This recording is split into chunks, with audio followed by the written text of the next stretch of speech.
There's always more to learn when it comes to mastering, whether it's discovering an unintended consequence of using certain processors, or it's some rarely discussed technical info that has huge implications during a session. So, let's jump into 4 new tips for better masters. Starting off, let's consider a reason to avoid graphic EQs when mastering. So graphic EQs aren't super common anymore, but I still notice some of them being used for mastering. They're not inherently wrong to use during a session, but there is one issue that I've noticed. In short, graphic EQs with more than 8 bands or 1 band per octave easily create unnatural sounds. For example, if we look at this Equivocate plugin and set it to its maximum 26 bands, notice how each filter creates an unnatural curve due to its fixed Q value. Now this problem becomes worse when neighboring filters are used. So, say I want a gradual boost around 2 kHz, it makes sense to create that curve with the EQ's bands in the shape that I want. But if we observe the changes, we'll notice that they're not combining into a smooth curve, but they're stacking into a strangely spiked bump. This doesn't pertain to just Equivocate. Voxingo's Marvel GEQ does something similar, albeit with slightly smoother curves. Meanwhile, some plugins with a graphic EQ interface, like this Stock Logic plugin, are using more gradual filters behind the scenes. But again, this might be due to each filter affecting a larger bandwidth since we're dealing with fewer filters. At the end of the day, you gotta do what sounds best, but I wanted to illustrate how some graphic EQs are creating more aggressive changes than what's typically desired for mastering. Let's listen to a smooth boost applied around 2 kHz using a parametric EQ that introduces Butterworth filters, then the same area boosted with a graphic EQ that utilizes multiple filters with fixed Q values. They say the good die young, I hope I'm back. Cheers to my past. I'm doing great now, just in case they ask. In the booth and I lay it down, I might take a nap, and they thought I was playing around. They say the good die young, I hope I'm back. Cheers to my past. I'm doing great now, just in case they ask. In the booth and I lay it down, I might take a nap, and they thought I was playing around. Next up, let's achieve uniform mid-side processing. So Dan Worrell illustrated this idea about a year ago or so, but instead of coding a mid-side matrix, I thought I'd show you how to do it with a plugin. In short, when a level-dependent plugin, such as a saturator or a compressor, is switched to its mid-side mode, we instantly alter the processor's behavior since the input no longer has similar amplitudes. When I feed the left and right channels into a saturator, especially when it's a mix, they should be very similar in amplitude with some mild fluctuation throughout. However, if I feed the saturator the mid and side images by switching its processing to mid and side, the mid image would likely have a higher amplitude than the side. Subsequently, more saturation would occur to the mid image than the side since again, the plugin's processing depends on the amplitude of the incoming signal.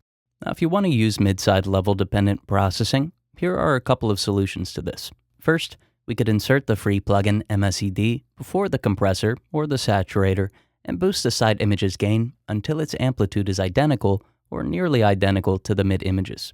Then, we could use our mid-side processor. Following the mid-side processor, we could use another instance of MSED and compensate for the original boost by attenuating by the same amount. Now, this is a lot like an emphasis-de-emphasis technique, but with the side image instead of a particular frequency. Alternatively, you could duplicate your mix and use MSED on both. With it, you could mute the side image on one track and mute the mid image on the other track, in turn achieving separate mid and side tracks. Then, we could boost the side image's gain with the plugin until it matches the amplitude of the mid-range and introduce our processors. Then, we could reduce the level of the side image track's channel fader to compensate for the increase in the side image's gain. It's a bit more convoluted, but it gives you a lot more control. So let's listen to mid-side saturation introduced without increasing the side image's gain beforehand. Notice how there's more distortion in the center image or on the mid image. Then, we'll use the first method that I described and notice how the saturation is introduced uniformly to both images. They say the good die young, I hope I'm back. Cheers to my past. I'm doing great now, just in case they ask. In the booth and I lay it down, I might take a nap, and they thought I was playing around. They say the good die young, I hope I'm back. Cheers to my past. I'm doing great now, just in case they ask. In the booth and I lay it down, I might take a nap, and they thought I was playing around. If you want to get your mixes to sound like professional songs, we have a mixing membership called the Sage Audio Membership. where you get access to Sage Audio University for in-depth mixing and mastering courses, private one-on-one mentorship, unlimited personalized mixing feedback, and 50 free mastered songs per year. Go to sageaudio.com or use the link in the description. Next up, let's cover how to achieve even order harmonics and talk about some of the pros and cons. So there's a lot of debate about even or odd ordered harmonics. Now, saturators that introduce odd ordered harmonics are much more common since they're created by symmetrical saturation. In other words, the wave shaping to the wave's peaks occurs to its trough in equal measure and with identical behavior. To achieve even order harmonics, asymmetrical saturation is needed, or wave shaping, in which either the peak or the trough is affected differently than the other. Because symmetrical saturation results in only odd harmonics, the overall amount of distortion is lower than if both even and odd harmonics were present. So if I wanted to, I could push this symmetrical saturator higher and more aggressively before the harmonics begin to become too noticeable or unpleasant. However, even order harmonics are much more closely related to a track's musical intention since they're often the same note as the fundamental. For example, if my fundamental is A1 at 55 Hz, the second order harmonic is A2 at 110 Hz. The next even order harmonic, or the fourth order, is A3 at 220 Hz, then there's A4 at 440 Hz, with the sixth order harmonic being 330 Hz or E4, which is the first harmonic not to be the same note as the fundamental. Alternatively, odd order harmonics synthesized from 55 Hz would consist of 165 Hz or E3, 275 Hz for the fifth order harmonic, which is almost C#4, and so on. It's just not as musical in most cases. Now, I'm not saying that one is better than the other, it's just that if you want to achieve more musical saturation, with the risk of potentially too much distortion, try subtle asymmetrical wave shaping. There are pros and cons to both, but hopefully now you have a better understanding of the difference. Let's take a listen to symmetrical versus asymmetrical wave shaping or saturation, and let me know if one sounds better to you in the comments. They say the good die young, I hope I'm back. Cheers to my past. I'm doing great now, just in case they ask. In the booth and I lay down, I might take a nap. And they thought I was playing around. They say the good die young, I hope I'm back.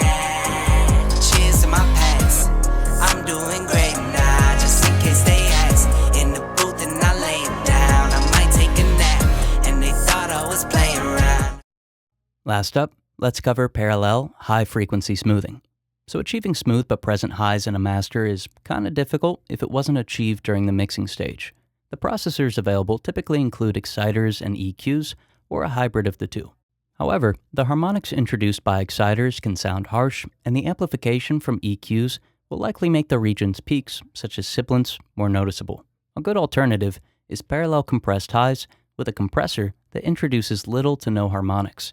I've shown this before, but to do this, set up a send from the channel, and on the aux track, use a linear phase EQ to isolate the highest frequencies. If you have it, use FabFilter's ProSeek 2 and set it to its mastering algorithm before introducing significant compression. Now, this algorithm introduces nearly no harmonic distortion. Use a quick attack, a long release, and some look ahead to fully capture the peaks and then smooth out the range. Then, blend the aux track's level with the original track. Now, this is the only way that I've found to create dense highs that don't make a master sound harsh or unbalanced. Let's take a listen to the before and after of the effect. They say the good die young, I hope I'm back. Cheers to my past. I'm doing great now, just in case they ask. In the booth and I lay down, I might take a nap. And they thought I was playing around. They say the good die young, I hope I'm back. Cheers to my past. Just in case they ask. In the booth and I lay down, I might take a nap. And they thought I was playing around. As I mentioned earlier, if you want to get your mixes to sound like professional songs, we have a mixing membership called the Sage Audio Membership, where you get access to Sage Audio University for in-depth mixing and mastering courses, private one-on-one mentorship, unlimited personalized mixing feedback, and 50 free mastered songs per year. Go to sageaudio.com or use the link in the description.